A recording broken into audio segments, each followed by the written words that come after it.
Hi, thank you. My name is Alana.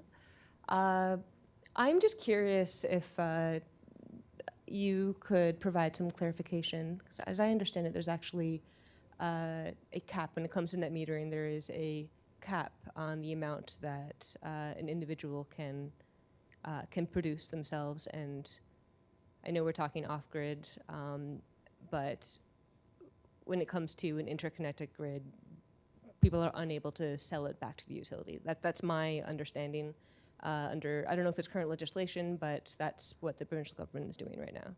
And I'm not sure if any of you know anything about that, if you could speak to that. So the household or per meter cap is 100 kilowatts. You're also limited with how much you can actually install based on your historical energy demand. So you basically can't create a power plant at your house, but you can get paid back for the excess energy that you generate. So if your net energy consumption is lower than what you produced, you will get paid for that. But like Bob said, the rate is not very high, but you could offset your own energy usage. Now, the entire program has a 5 megawatt cap, which I feel is more significant. And every time I bring it up, people, the powers that be say, well, let's get there first. But the issue is that, and I know we're kind of off track here, Nick, but I'm going to say it anyways.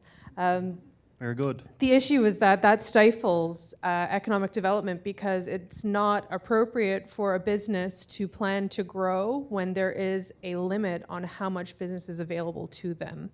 I know that there is more than 5 megawatts available on the Newfoundland grid. I also know that Newfoundland and Labrador grid. I also know that with Muskrat Falls, it is in our interest to pay off that project and to use that electricity. So, as you can all see, the electricity situation in Newfoundland and Labrador on and off grid is very complicated and multifaceted. Mm-hmm. Final word goes to Bob before we break into the Citizens Assembly.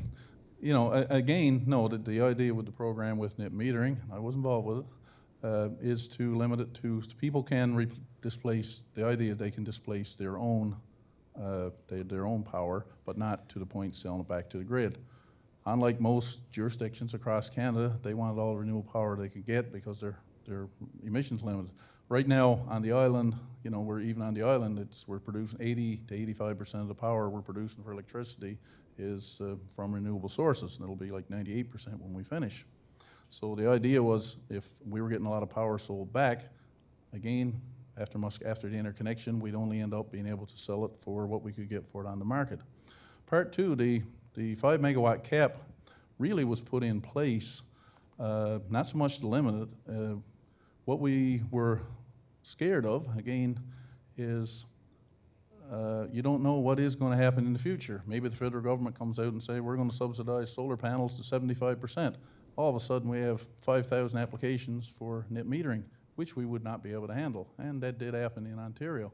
So the idea was to say, yep, let's get there first. And when we got there, if we showed any signs of starting to get near it, then we look at it and say, okay, what can we increase it to? But it was more put there as a backstop to, if something happened that we hadn't foreseen, to give us a chance to prepare to actually handle it.